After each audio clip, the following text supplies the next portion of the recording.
international lecture. I was going to say this is the kind of the end of our academic year in Irish Studies. We actually have another event coming up next week. So we're nearly at the end of the Irish Studies academic year, but this is very much the high point for us when we have a leading international figure in Irish Studies come and talk to us about their research. It's a great pleasure for me to welcome back to Queen's someone who's an old friend of Queen's and of Irish Studies, known to many people in the room, Professor David Wilson. David is the professor is a professor in the Celtic Studies program and the History Department at the University of Toronto, where he's been for many years. He's a fellow of the Royal Society of Canada and a recipient of the University of Toronto's Outstanding Teaching Award. He's also been for a number of years the general editor of the Dictionary of Canadian Biography, an important post from which he will be stepping down next year after many years of service. He's published very widely in Irish history and Irish Canadian and Irish American history, including 12 monographs on multiple subjects, including the United Irishman in Exile in North America, a prize-winning 2-volume biography of the Irish Canadian statesman Thomas D'Arcy McGee, who will feature in tonight's lecture. And David's most recent book is entitled Canadian Spy Story, Irish Revolutionaries and the Secret Police, which is a study of the infiltration and the surveillance of Fenian activity in Canada in the 1860s. That was published in 2022. So it's tremendous pleasure and an honor to have David back to speak to us today. There's no PowerPoints, no distractions. Everything will be focused on the spoken word, and the spoken words are going to be on the subject of parallels and patterns. Thomas D'Arcy McGee, Conor Cruise O'Brien, and Edmund Burke. So, David. Thank you. Thank you very much, Peter, and thanks for coming out on such a beautiful spring day. The sun's been shining since I arrived on Saturday, which is a rare event for me in Northern Ireland, so it's been great to experience that. It's an honor to give the Institute's annual international lecture. Thank you, Pete. Where's Peter? Good. Right. Thank you, Peter, for the invitation. It's particularly gratifying to do this because exactly 40 years ago, I was an honorary research associate rather, at the Institute. This was in the days when the great Ronnie Buchanan was a director, and my fellows included people such as Alvin Jackson, Irene Whalen, Kay Muir, Michelle O'Riordan, Carla King, Elizabeth Malcolm, all of whom went on to be major figures in their fields. A little more background information, which will become relevant in a moment. In 1985, I came here under my own steam. I was self-funded from accumulated savings from the sessional circuit in Canada. And towards the end of my first year, Ronnie Buchanan encouraged me to apply for a fellowship, which I duly did. The interview did not go well. In fact, it was the worst one I've ever had. One of the first questions was to ask what other conflicts might be comparable to the Northern Irish Troubles, something I'd never really thought about. "You've never given that any thought," was a mildly reproachful response to my admission of ignorance. "I see." Then I was asked what topic I intended to study if my application was successful. "I'm thinking of writing an intellectual biography of Conor Cruise O'Brien," I replied. There were half-suppressed, knowing glances among the interviewers, most of whom then stared at their shoes. After a long pause, "I hardly think that's a suitable topic," said one J.C. Beckett. And that was the end of that. And so, 40 years on and thirsting for rehabilitation, I thought it would be appropriate to revisit the subject of Conor Cruise O'Brien and to examine parallels between his career and that of someone whose biography I did write, the young Irelander turned father of Canadian Confederation, Thomas D'Arcy McGee. And it immediately became clear that a common reference point for the work and thought of both men was Edmund Burke. First, though, a few words about Thomas D'Arcy McGee, who has the same profile as some young Irelanders, but is not well known now. He's not as well known as Charles Gavin Duffy. He's not as well known as John Mitchell, even though he was regarded as one of the greatest orators and writers of his generation during his life.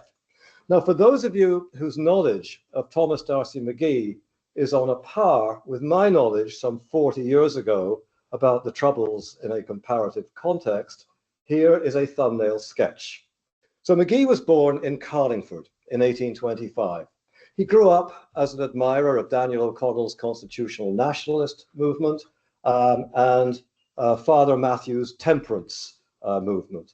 At the age of 17, he emigrated to the United States, and within 2 years, age of 19, he became the editor of the Boston Pilot, the leading Irish-American newspaper in the country. He returned to Ireland, he joined the Young Irelanders, and he was elected to the Revolutionary Council that drew up plans for the Rising in 1848, during which he tried and failed to win support in Sligo for a guerrilla campaign against the forces of the Crown. He escaped by the skin of his teeth and made it back to the United States, proudly proclaiming himself a traitor to the British government. Within 18 months, though, he'd repudiated his revolutionary position and reverted to constitutional nationalism.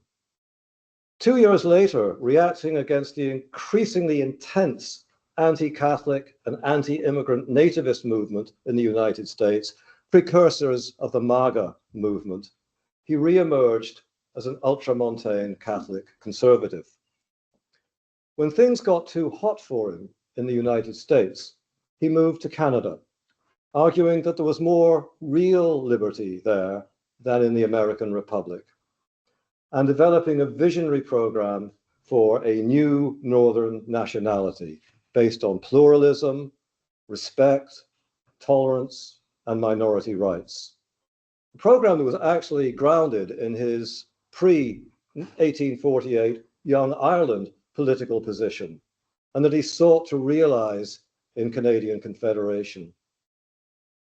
So his repudiation of revolutionary Irish nationalism meant that he was viewed as a traitor to Ireland by Fenians on both sides of the Atlantic, with the result that he was assassinated in 1868, a week before his 43rd birthday.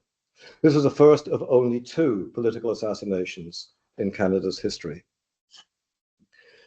Conor O'Brien and Edmund Burke, I'm sure, need no such introduction. And so, to begin, when the Times describes you as the greatest living Irishman and as a firm friend of our country and constitution, you know you've got a problem with the folks back home. This fate was shared respectively by Conor O'Brien in 2007 and D'Arcy McGee in 1865. And a major problem it was for both of them.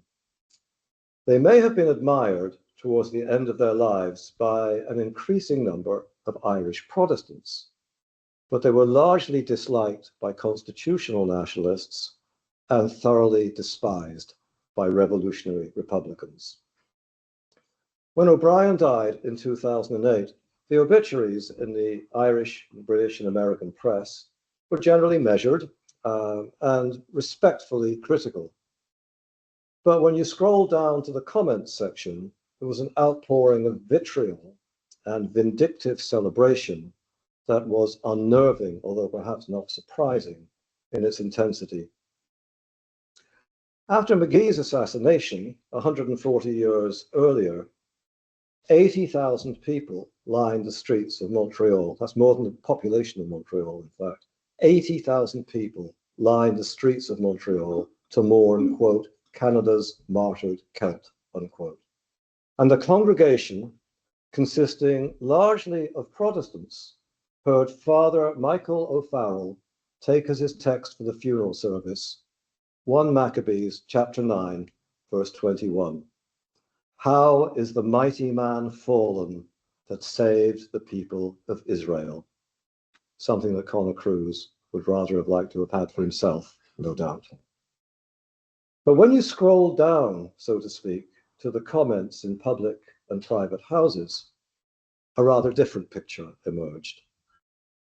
Here's long life and prosperity to the man that shot D'Arcy McGee, toasted one Michael Kelly in a Brampton tavern. He was far from alone.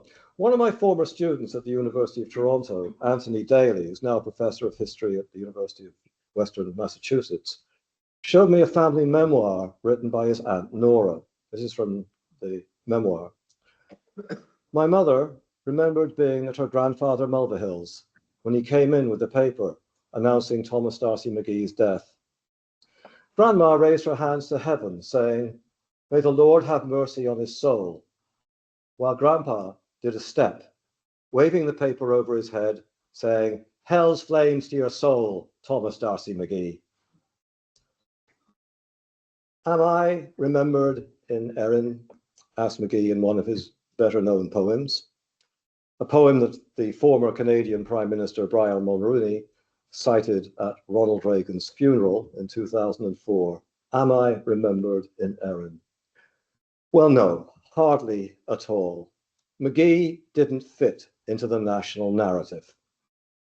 To paraphrase one of Queen's best historians, A.T.Q. Stewart, McGee didn't belong on the 1014 train pulling out of Clontarf, destination Irish independence. Insofar as McGee was remembered at all, it was as the young Islander gone bad, the one-time rebel who sold out for the sake of ambition, money, and fame. Hell's flames to your soul, Thomas D'Arcy McGee. And so it has been with the reputation of Conor O'Brien, the one-time nationalist who participated in the anti-partition campaign of 1949 to 51, the one-time radical intellectual who opposed the Vietnam War, the one-time anti-imperialist who came to be seen as an apologist for British imperialism in Ireland. Quote, "The democratic tarantella, which Mr. McGee used to dance so beautifully, has been entirely cured by the jingling of Treasury silver." New York Tribune, 1863. We leave him with the galling consolation that he can always make a speech upon either side of any question. Exactly the same criticism in almost exactly the same words would be leveled against Conor O'Brien over a century later. I'm reminded of the words of Charles Gavan Duffy. In Ireland, hitherto, history has repeated itself with the fidelity of a stock piece at the theatre where nothing is changed from generation to generation but the actors, unquote. Of course, much does change from generation to generation. And the contexts in which McGee and O'Brien acted were very different. There were also very significant differences between the two men. McGee, for example, came from a lower middle class background, while O'Brien came from a well-connected home rule family whose members included Hannah Sheehy Skeffington, and whose mother, as he frequently reminded us, was the model for Miss Ivors in The Dead. McGee became a devout, socially conservative Catholic, while O'Brien was a socially liberal agnostic. Both men had their lives threatened and were given police protection. But McGee was assassinated by a freelance Fenian at the age of 42, while O'Brien died peacefully in his sleep at the age of 91. But for all the differences in context, in belief and experience, there were striking parallels between the careers of McGee and O'Brien amid recurring historical patterns. Most obviously, both men were first-rate writers and formidable polemicists who lived by their wits. They both had enormous range, although McGee's writings were more Hiberno-centric than those of O'Brien. At the age of 17, McGee began a series of articles for the Boston Pilot on Irish authors and authoresses, which combined literary criticism with cultural nationalism and demonstrated a maturity far beyond his years. In the course of his life, McGee wrote a dozen books, made scores of parliamentary speeches, published more than 300 poems, delivered well over 1,000 lectures, and wrote innumerable newspaper articles. In his first 6 years as a member of the Legislative Assembly in Canada, he edited his own newspaper. He went on annual speaking tours throughout British North America. He took a law degree at McGill University. He wrote Canadian ballads and occasional verses, along with a play called Sebastian, the Roman Martyr, and completed an 800-page popular history of Ireland, which really was popular. Somehow, he managed to combine all this with a rich, alcohol-fueled social life. There's a famous apocryphal story in which the Canadian Prime Minister, John A. Macdonald, turned to him and said, "Look here, McGee, there isn't room for 2 drunkards in this cabinet, and I'm not quitting." McGee was well known for his wicked sense of humor, his irony, the brilliance of his conversation. One contemporary remembered him talking politics all through the night, thumping the table, telling stories, reciting poems, a man, quote, with an exceptionally animated personality, unquote. Another recalled his visit to McGee's Montreal home, quote, "They were delightful evenings, and McGee's vivacity and witty sayings and anecdotes kept us amused and laughing during the whole evening." It was said that McGee, who was a fairly short man, you always knew where he was in a crowd because that's where people were laughing. Well, many of those characteristics could be said of O'Brien. He wrote 18 books. He excelled as a literary critic. He combined journalism with politics. He gave countless lectures on a wide variety of topics. His books focused not only on Irish history, politics, and literature, but also on such subjects as French literature, the Congo, the United Nations, Israel, Thomas Jefferson. Ireland, though, was never far below the surface of his international writings, and the themes of faith and fiction, imperialism and violence, religion and nationalism, politics and revolution were refracted through the prism of his Irish experiences, although not just his Irish experiences. When it came to his personality, the similarities with McGee are striking. The restless energy, the prodigious alcohol consumption, the love of conversation, the searing and sometimes self-deprecating sense of humor. True, O'Brien wrote more books about himself, clearly one of his favorite topics, than did McGee. But that could be simply because McGee didn't live long enough to do the same. In the months before he died, McGee was writing a 650-page Irish-American tale based partly on his own experiences in New York and New England. It's disappeared without trace. It's also unlikely that O'Brien would have been talking politics all through the night, since he was, at least in later life, ruthless about his patterns. To bed at 10 o'clock, even if that meant walking out of a social gathering. 8 hours sleep, up at 6, reading and writing until lunchtime, drinking and talking for the rest of the day. McGee, it seems, never had that kind of discipline, if discipline it was.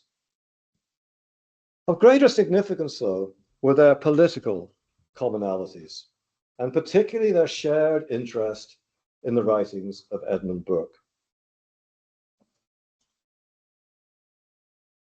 While he was Albert Schweitzer Professor of Humanities at New York University in the 1960s, O'Brien wrote an extensive introduction to the Penguin edition of Burke's Reflections on the Revolution in France. Here, O'Brien anticipated the central arguments of The Great Melody, the biography of Burke that he published in 1992 and that he considered his most important work. For O'Brien, the central theme in Burke's Melody was opposition to the abuse of power, whether that abuse emanated from Warren Hastings and the East India Company or from Robespierre and the Jacobins. O'Brien was particularly drawn to Burke's argument against attempts to restructure society according to first principles. The Painite syllogism, the government to be legitimate must be grounded on reason and the rights of man, that any government not thus grounded must be illegitimate, and that illegitimate governments must be revolutionized until they conform with first principles. For Burke and for O'Brien, this ignored the weight of history that pressed down upon the living. It elevated reason into a species of secular religion, and it opened the way to mass murder in the name of liberty. Burke. I have no great opinion of that sublime, abstract, metaphysic, reversionary, contingent humanity, which in cold blood can subject the present time and those whom we daily see and converse with to immediate calamities in favor of the future and uncertain benefit of persons who only exist in idea. This struck the resonant frequency with O'Brien and indeed lay behind his devastating attack on Thomas Jefferson in his book, The Long Affair, Thomas Jefferson and the French Revolution. O'Brien also agreed with Burke that, quote, "We are afraid to put men to live and trade, each on his own private stock of reason, because we suspect that this stock in each man is small." Words that seem singularly appropriate in the age of Trump. Drawing on Burke, O'Brien believed that actions should not be made and judged according to first principles, but in the light of potential consequences, and that only through a deep consciousness and understanding of history could those potential consequences be reasonably assessed. But the most original, or apparently original, aspect of O'Brien's understanding of Burke lay in the way that he connected Burke's anti-Jacobinism to his background in the subterranean Catholic world of mid-18th century Ireland. Burke's father had made a nominal conversion to Protestantism to safeguard the family property. Burke's mother and her family members remained Catholic. Deep inside Burke, the Whig, O'Brien argued, lurked Burke, the Jacobite. The French Revolution released the inner and partially suppressed Jacobite, and Burke's counter-revolutionary position enabled him to openly support Catholicism as a barrier to French revolutionary ideology. And by openly supporting Catholicism, he was implicitly and sometimes explicitly attacking the Protestant ascendancy in Ireland. At the same time, continuing O'Brien's analysis, Burke's Irish Catholic background made him highly sensitive to the misuse and abuse of imperial power and to the suffering of other subject peoples. This helped to explain, in O'Brien's view, Burke's hostility to the policies that provoked the American Revolution and his intense campaign against the corruption and tyranny of the East India Company. All in all, O'Brien concluded, Burke was, quote, Irish to the marrow of his bones.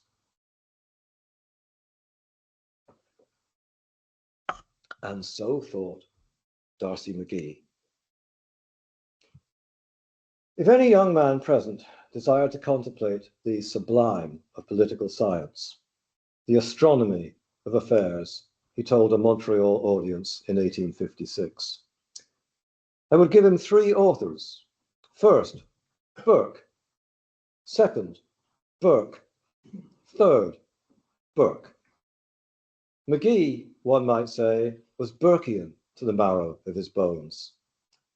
He took as his own the Burkean insight that, quote, what is not possible is not desirable, that the possible best is the absolute best. At various points in their careers, O'Brien and McGee appeared to be channeling Burke. O'Brien used him in the 1960s to argue against the Vietnam War. McGee used him in the 1850s to attack imperial abuses in India.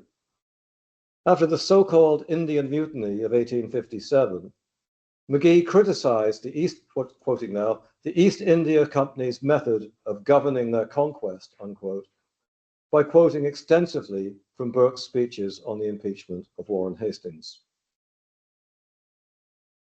In a series of writings and speeches during the 1850s, McGee anticipated all the central arguments that O'Brien would make in The Great Melody.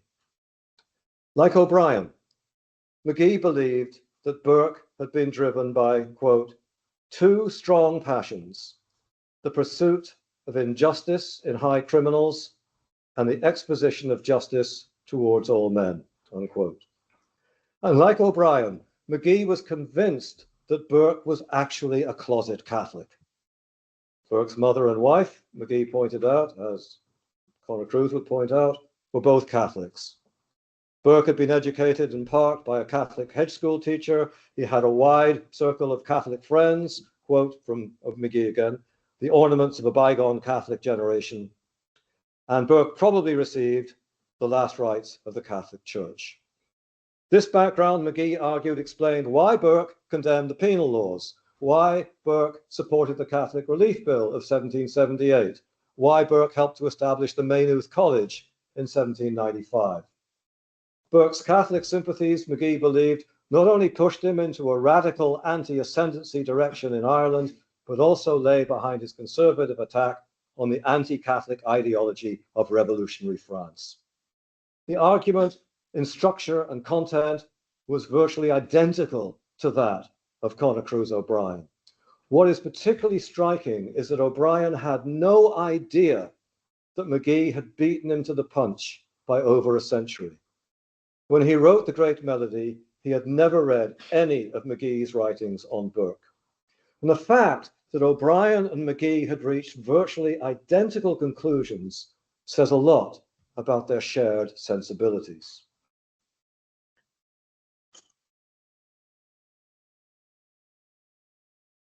But there's another way in which Burke's writings reverberated through McGee and O'Brien's politics.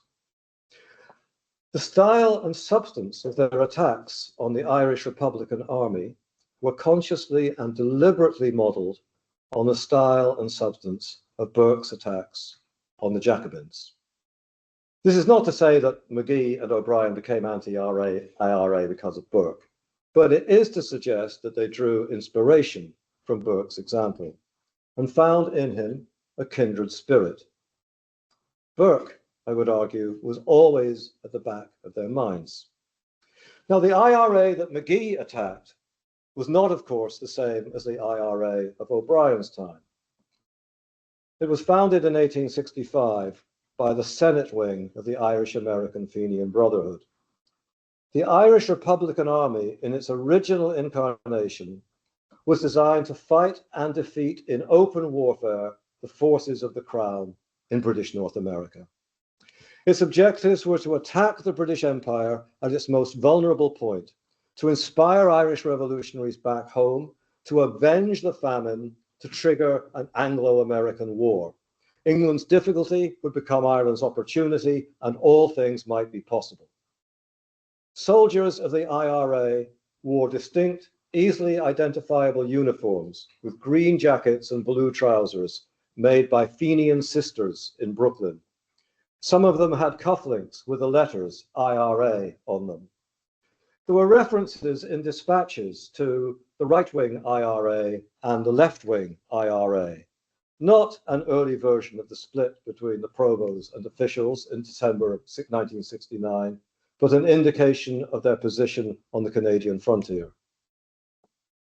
The provisional IRA that emerged out of the civil rights movement and the loyalist backlash obviously operated in a radically different context, conducting a protracted guerrilla war designed to weaken the will of the British to keep Northern Ireland within the United Kingdom, shifting to Danny Morrison's Armalite and ballot box strategy, and shifting again to the negotiations that culminated in the Compromise of 1998. These are points that do not need belaboring here. Not surprisingly, the specific anti-IRA arguments employed by McGee and O'Brien were conditioned by these different contexts.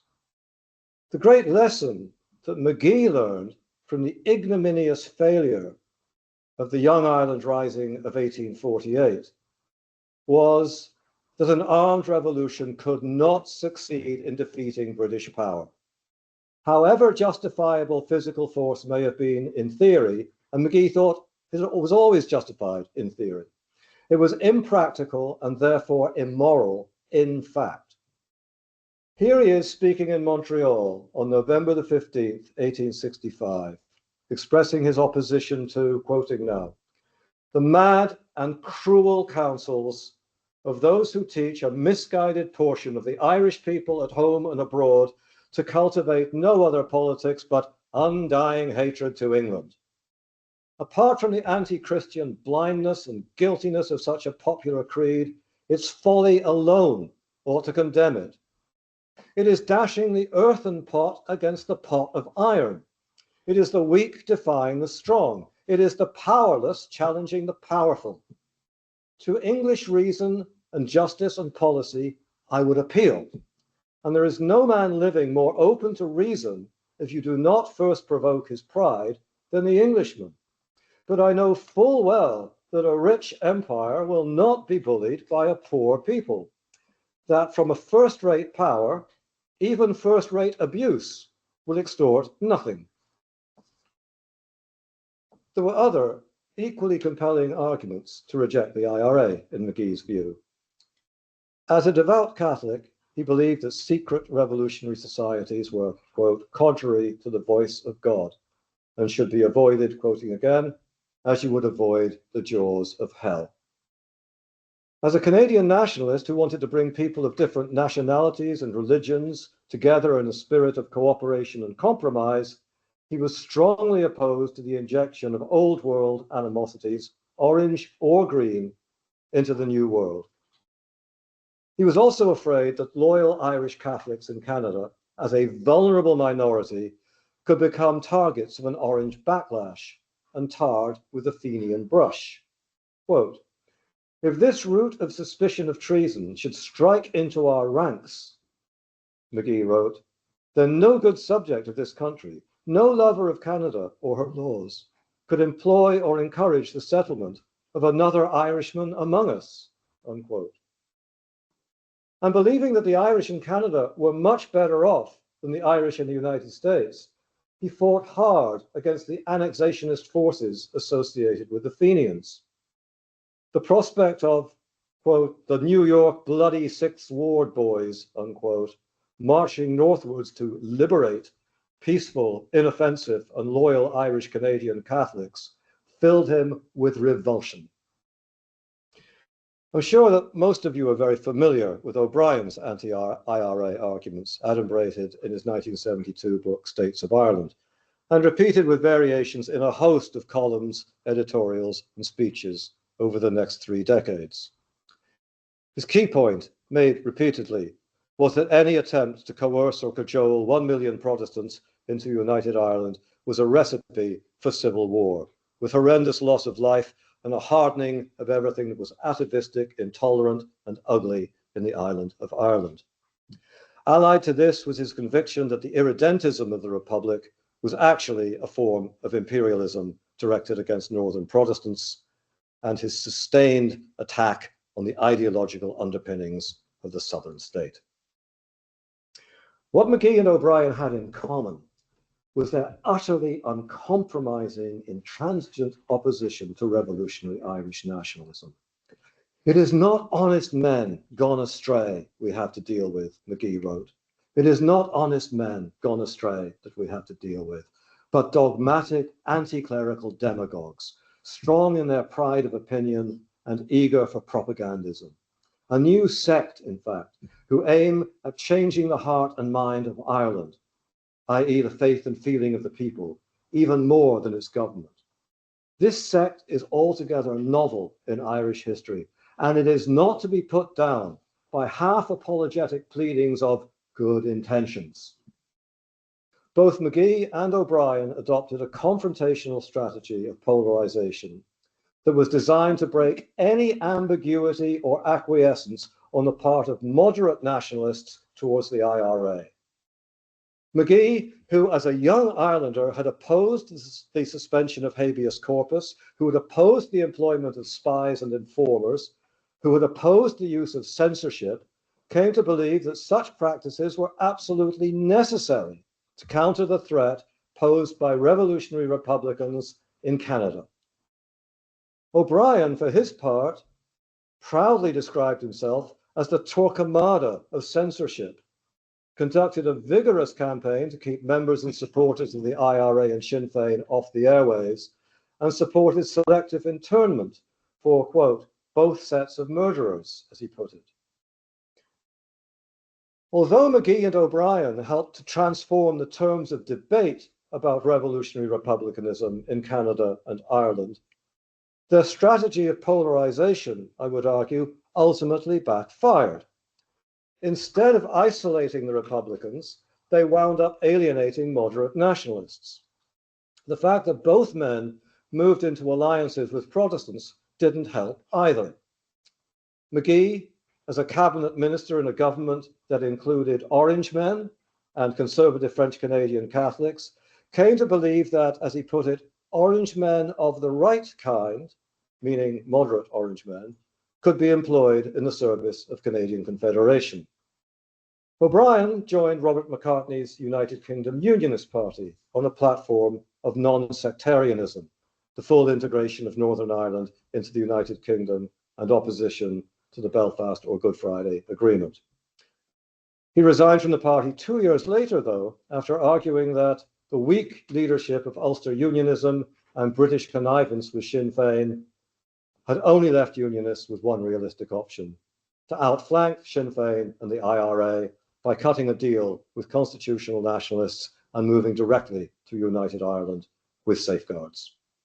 It seemed to run counter to everything he'd written on the subject in States of Ireland, but in fact it was a continuation of his long-standing and total rejection of revolutionary republicanism, a tactical shift in the service of a well-established cause.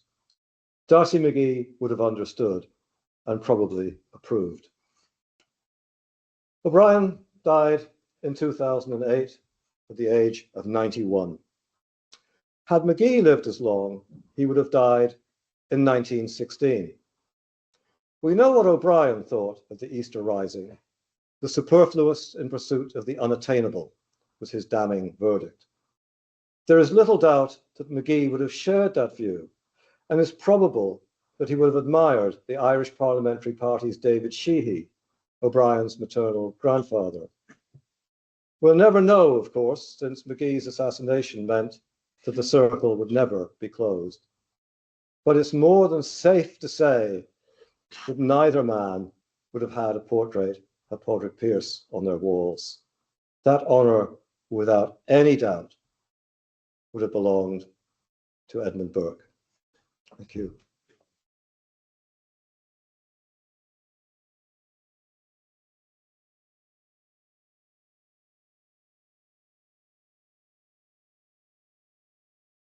So much for just stimulating and wonderful lecture. I'm sure you're happy to take a few questions. Certainly, yes, as long as they're not by Liam. Liam is temporarily banned. Right. We have people online as well, so if you're online, I'd like to ask a question, just raise your hand electronically or type a question into the text box, and Becca will let us know.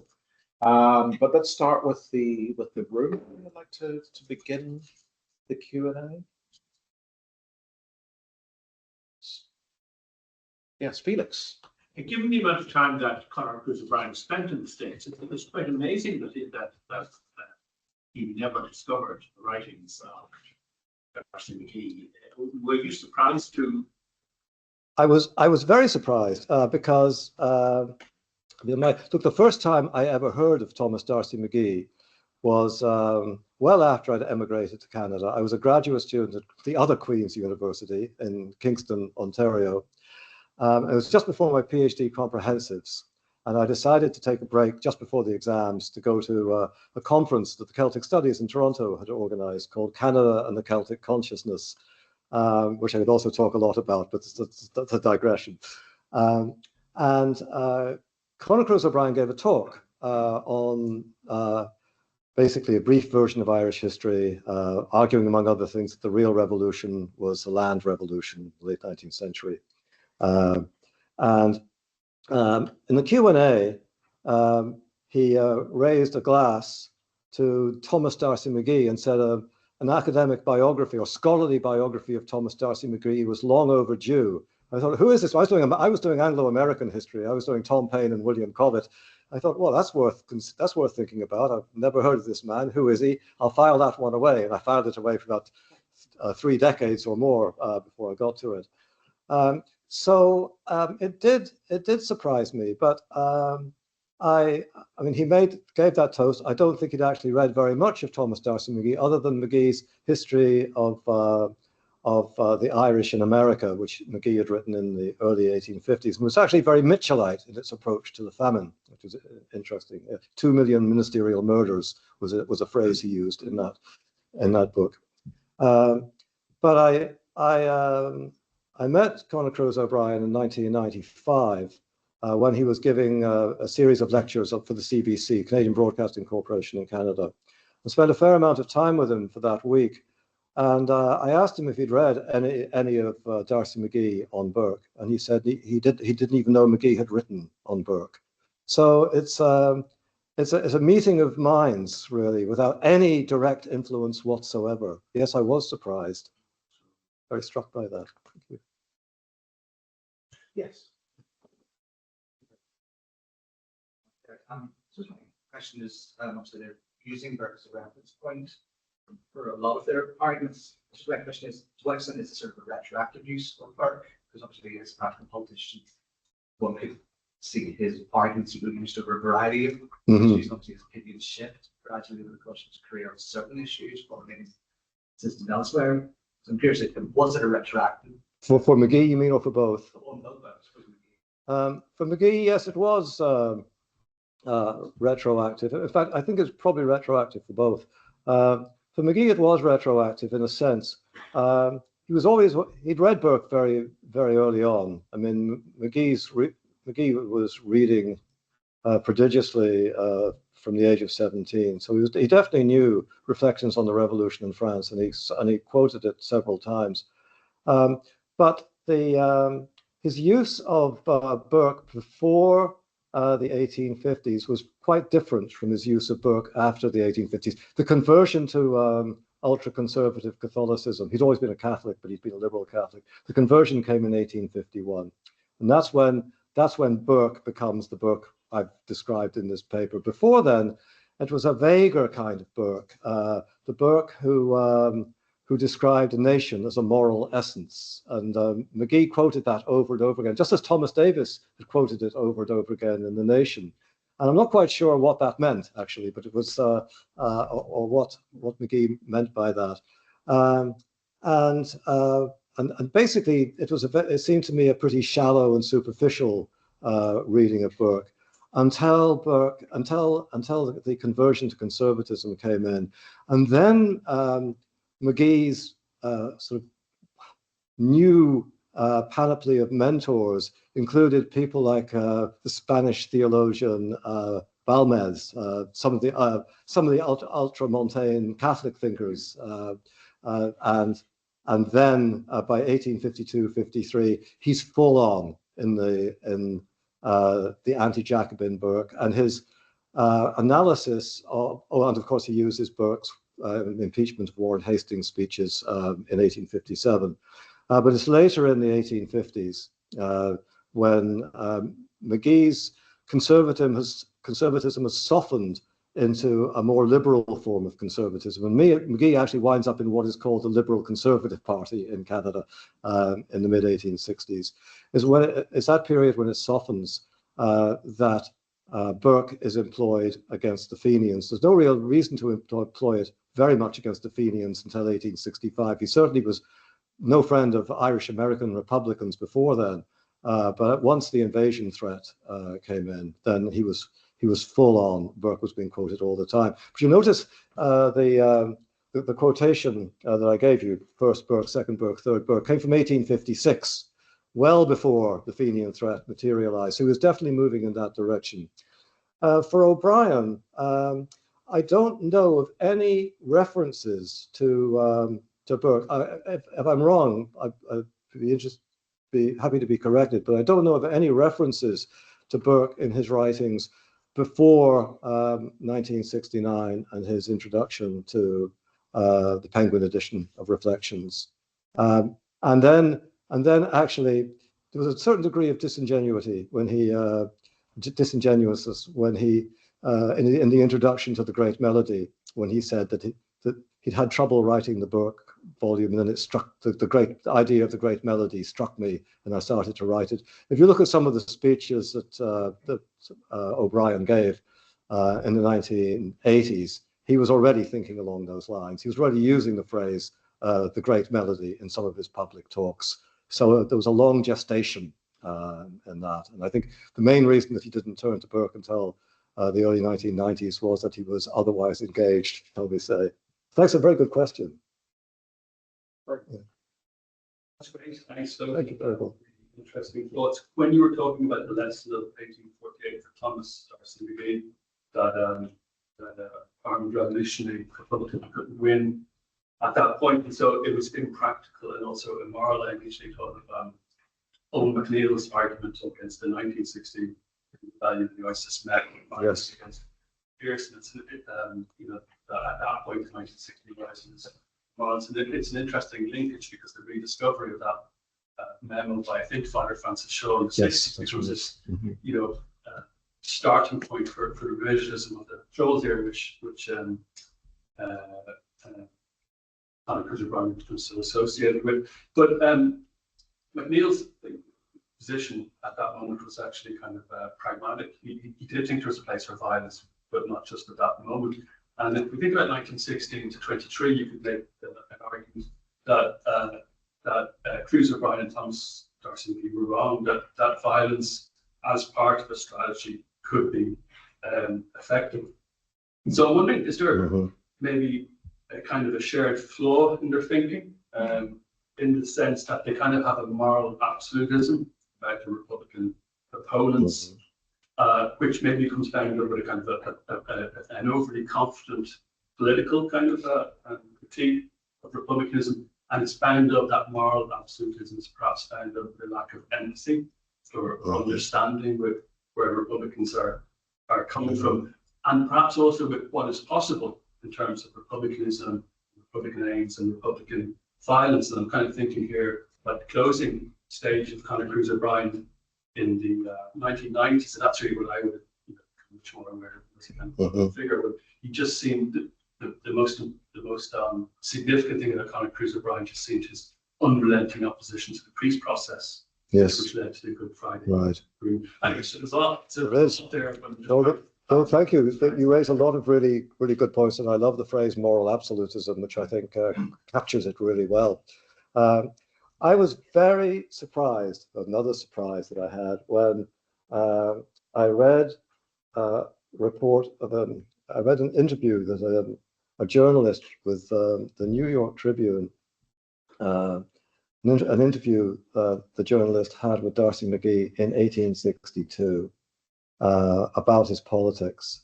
And McGee, and I made a very brief allusion to this in the talk, McGee said that he believed firmly that Ireland had the right to rebel against English rule, but the key issue for him was practicality. It wasn't the more, and because of the practicality, therefore, it was the morality of it.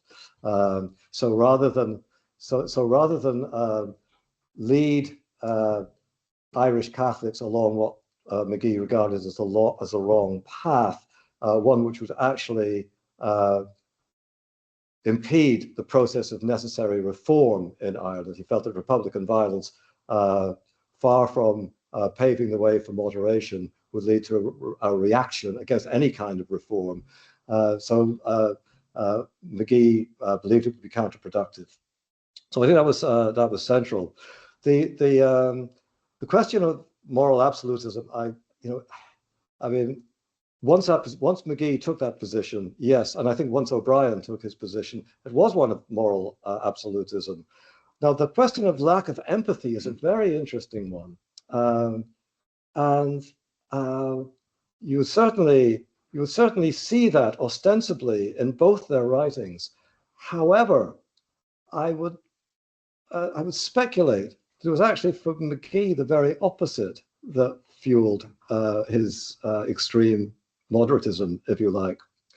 That there was an underlying degree of empathy with the Fenian Brotherhood because he himself had once adopted every position that the Fenians would subsequently take. If you read McGee when he was getting off the boat to Philadelphia in 1848, what's he going for? He wants revolution in Canada. He wants Canada to become what is now known as the 51st state. McGee was all in for that.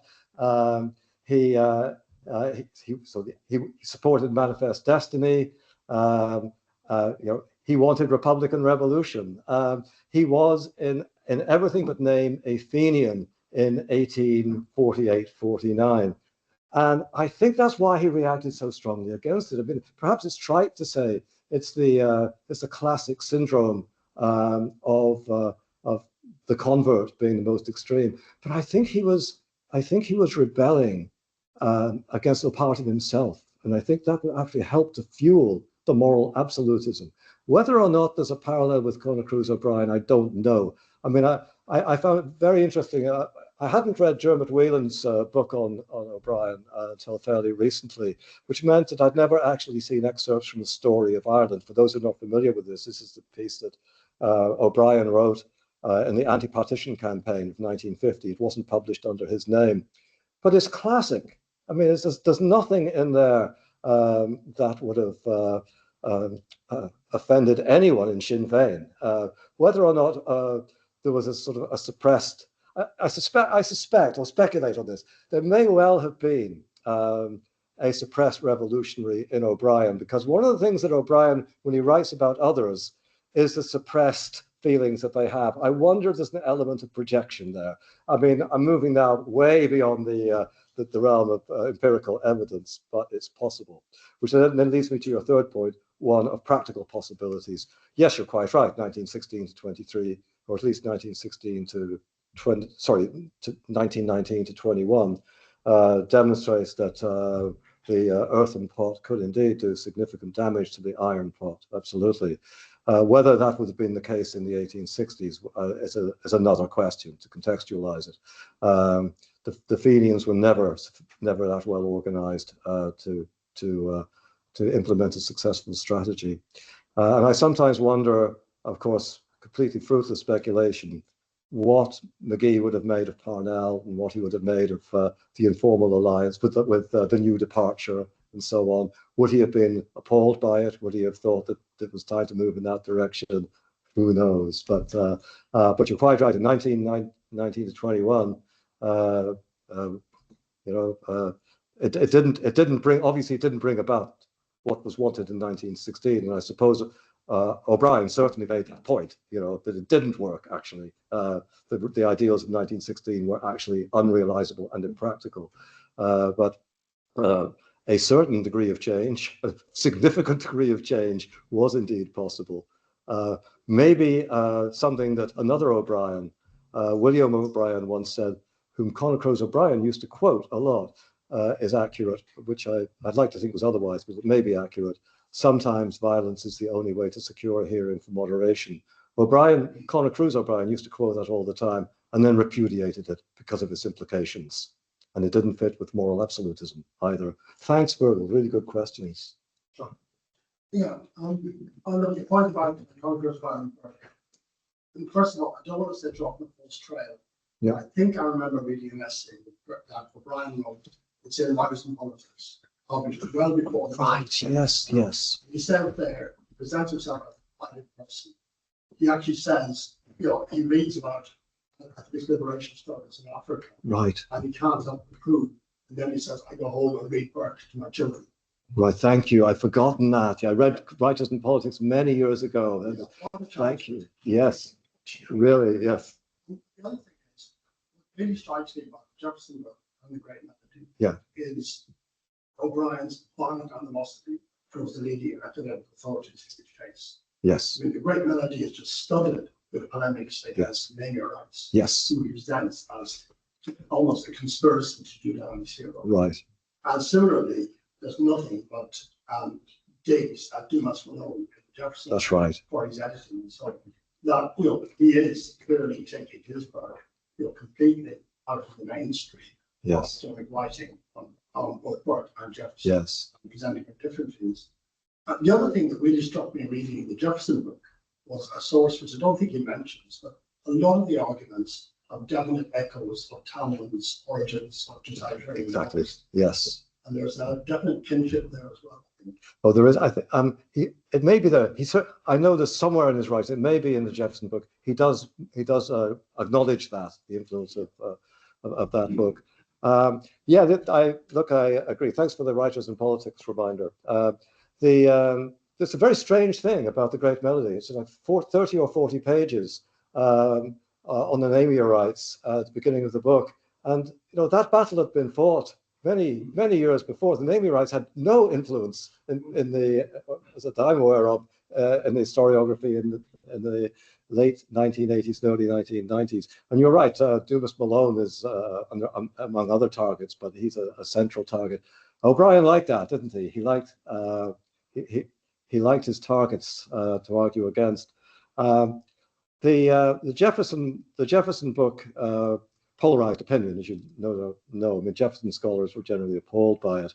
But the quotation that was front and center in that book, which is the letter to was it William Small? The letter Jefferson wrote to William Small in 1793 about to the effect that I would rather there was only one Adam and one Eve left standing and the people free than the situation is now. It would be better if that was the case. And O'Brien says this is a logic of Pol Pot. So Thomas Jefferson, reinterpreted as Pol Pot, was definitely too much for many Americans to take. And I'll just give you just a very brief personal story about that.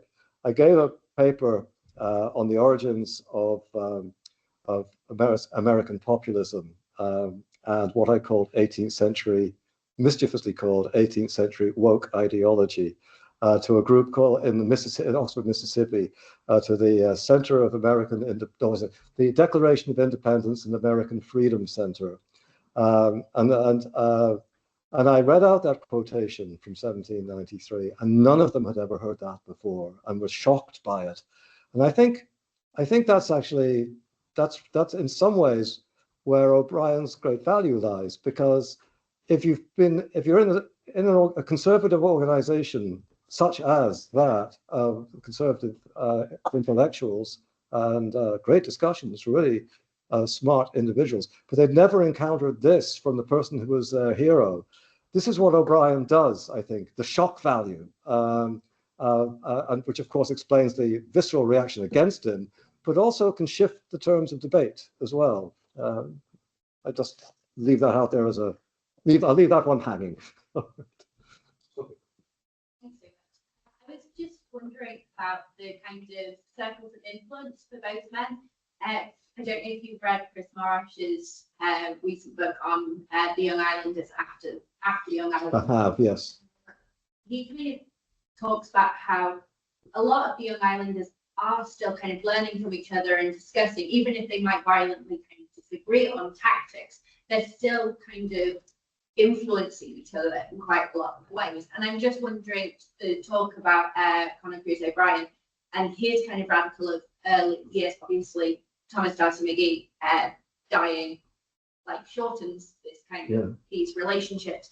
But are the people that he's talking to in the 50s still kind of influencing him at all by the 80s and 90s, or has he kind of completely shed even the kind of friendships and influences of that time? I think O'Brien was very good at shedding friendships and influences, actually. McGee was the same. There were a few long-standing ones. Owen Sheehy Skeffington, O'Brien's cousin, remains someone he was very close to all the way through. But both men left a trail of former friends. The question of McGee and and Young Ireland circles. Yes, I know Chris Morash's book, and his very interesting point that the Young Irelanders had much greater influence outside Ireland than they did inside the country. And McGee's relationship with with his fellow Young Irelanders was fraught with tension. The only one he remained close to really was Charles Gavan Duffy, who in many respects was his mentor. And Charles Gavan Duffy came under a great deal of criticism for his friendship with McGee. But the others, no, I can't think of any. And when in 1865, McGee gave a speech at Wexford called 25 Years in America, he repudiated the Young Ireland movement. He said we were a pack of fools, but no man at the age of 2 and 40 should apologize for the errors of being 2 and 20.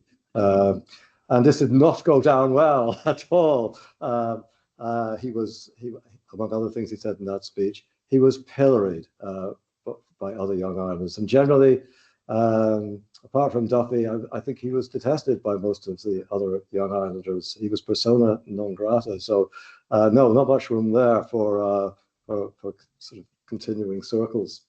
So yes, that was the situation for McGee. Pretty much isolated among the Young Irelanders. But I will actually just move a little bit beyond that to talk about Mitchell and McGee. You know, our good friend Anthony Russell, who organizes the Thomas D'Arcy McGee Summer School every year, which is well worth attending. I asked him about it. It's a great summer school. Has written on Mitchell and also examined the relationship between Mitchell and McGee. And one of the really interesting things is that they were very good friends in 1848, and McGee dedicated one of his books, one of his many books, to John Mitchell. And then they split over tactics. McGee was on the moderate wing of Young Ireland until July of 1848. Mitchell was, as you no doubt know, was very much in the forefront of the radical movement, was already on his way to Bermuda in July of 1848.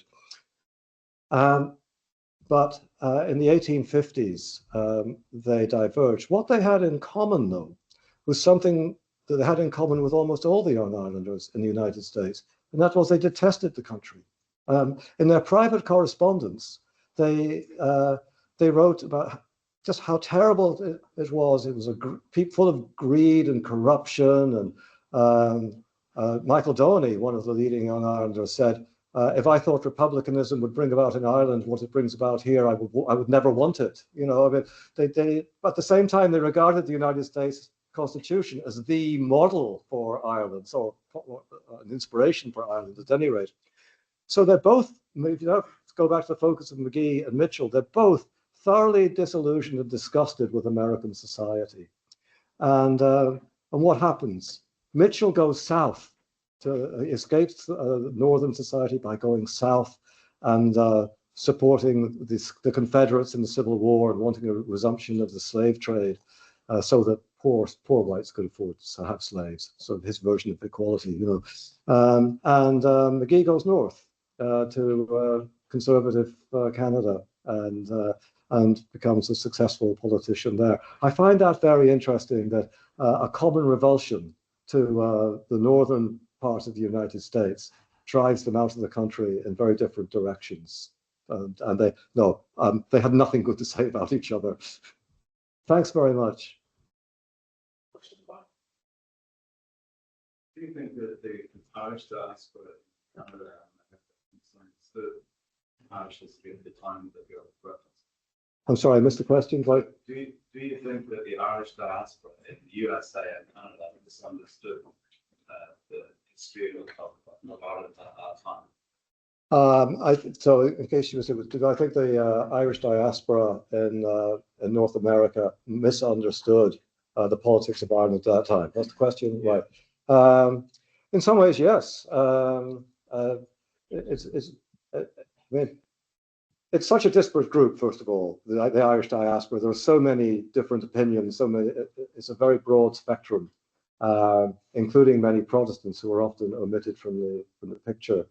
But in some key ways, yes, I think that was the case, especially when you look at the Fenian Brotherhood and the relationship between, say, James Stephens in Dublin and John O'Mahony in New York, and Stephens exaggerating greatly the power of the Fenian Brotherhood to try and get more funds coming in from O'Mahony, and O'Mahony sending a series of investigators over to Ireland to see if this really was the case. I think within the Fenian Brotherhood, certainly the O'Mahony wing of the Fenian Brotherhood, there was an exaggerated sense of the possibilities for an Irish revolution. Absolutely. I think interestingly enough, among the Senate Fenians, those who advocated attempted to implement the invasion of Canada, they actually had a better read of the situation in Ireland.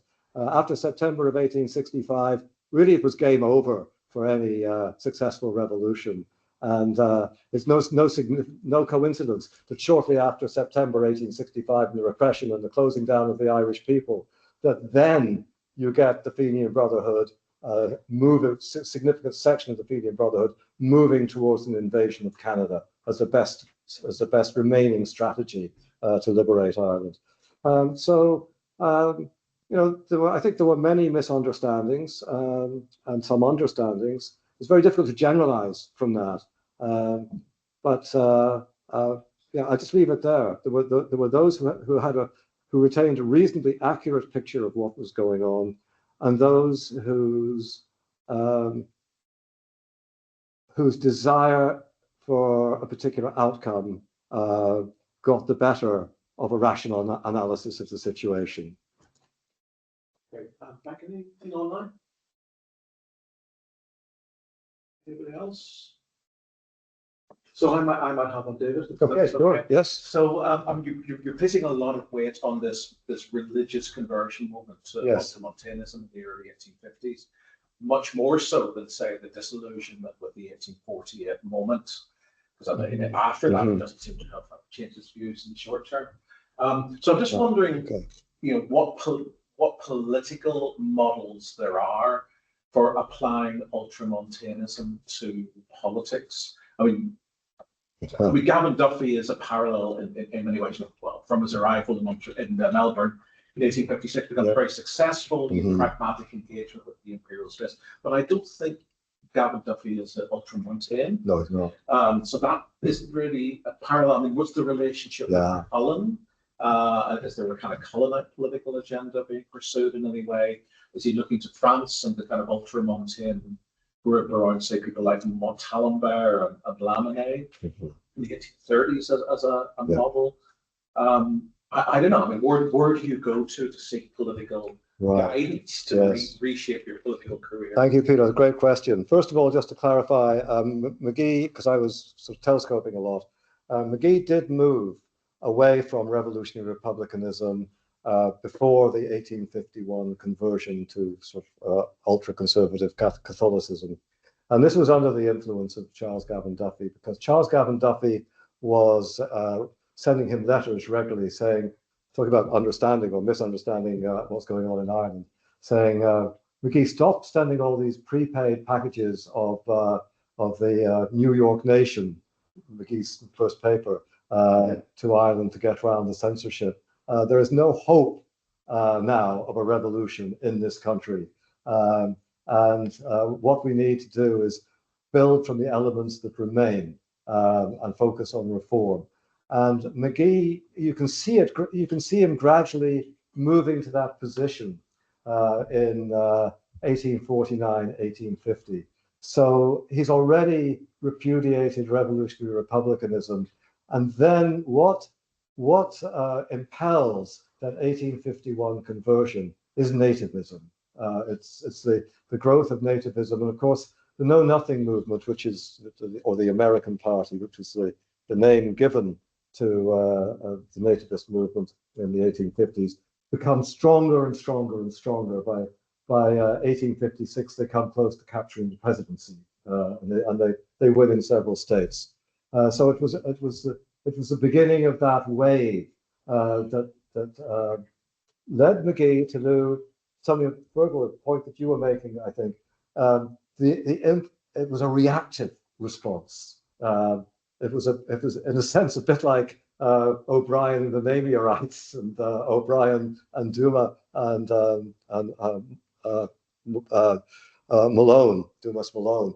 It was a reaction, and it was one of moral absolutism. Absolutely, it was there is an undeclared war between Protestantism and Catholicism, and unless we recognize that, we are going to be crushed. So we need to do everything in our power to defend ourselves. And it was very Cullenite, although he had, as far as I know, no direct contact with Cullen. I looked through Cullen's papers and I looked through McGee's papers, such as they are, found nothing. But French ultramontanes, absolutely, this was a part of it. And for Ireland, yes, he wanted Ireland ideally to become a theocratic country at this time. And this was McGee at his most extreme, between 1851. It's entering a different world, and it's actually from 1851 to 56. It's a part of McGee's career that his Canadian historians generally ignored because they were embarrassed by it. I mean, and it didn't fit with any kind of respect, tolerance, pluralism. McGee as the great person bringing people together image. Not at all. In fact, it completely contradicted it. One of the most interesting things to me is not why and how McGee moved towards ultramontanism, because you can see that as it happens by reading the sudden conversion and then the development of his ideas after that. You can read that page by page by page in the American Celt, his newspaper, copies of which still exist in Montreal. But what you can't do in the same way is document his movement away from ultramontane Catholicism towards a liberal approach in Canada. Now, I think the common denominator was defending Catholic rights. And in Canada, the way you defended Catholic rights, as McGee saw them, was very different from the way you would do it in the United States. Because in Canada, as you know, there were already separate schools because of the French fact. It was possible to have separate schools in English Canada. But they were always under threat, and they always needed strengthening. So the one constant in McGee's Canadian career was support for maintaining and promoting separate schools in Canada. And when a political party he was with would not move on that issue, he would move to the other political party. And then he'd become an independent, and then he'd move to another political party. That was the lodestone in his Canadian career. But it wasn't ultramontane anymore. It couldn't be in the Canadian context, because if you preached ultramontanism in 1850s, 60s Canada, you were dead in the water. You would have no influence. Well, you might have some influence. Some of the bishops would have loved you, although even they would have been embarrassed by you, probably, because of the practical consequences of such an extreme position. So I think he was adjusting to circumstances. And that was also something that was very important for McGee, and it was drawn on Burke. It was the importance of circumstances. Consistency when circumstances are the same is laudable. Consistency when circumstances change is a sin against human reason. I'm paraphrasing one of McGee's statements. Thank you. Last opportunity for any questions from the floor or online. Okay, David, this has been wonderful. Thank you so much for coming and sharing. Hopefully there's a book coming out on this subject. I hadn't thought of that, but okay. Maybe now that you mention it. Well, can we thank David for coming? Thank you very much, David. Thank you.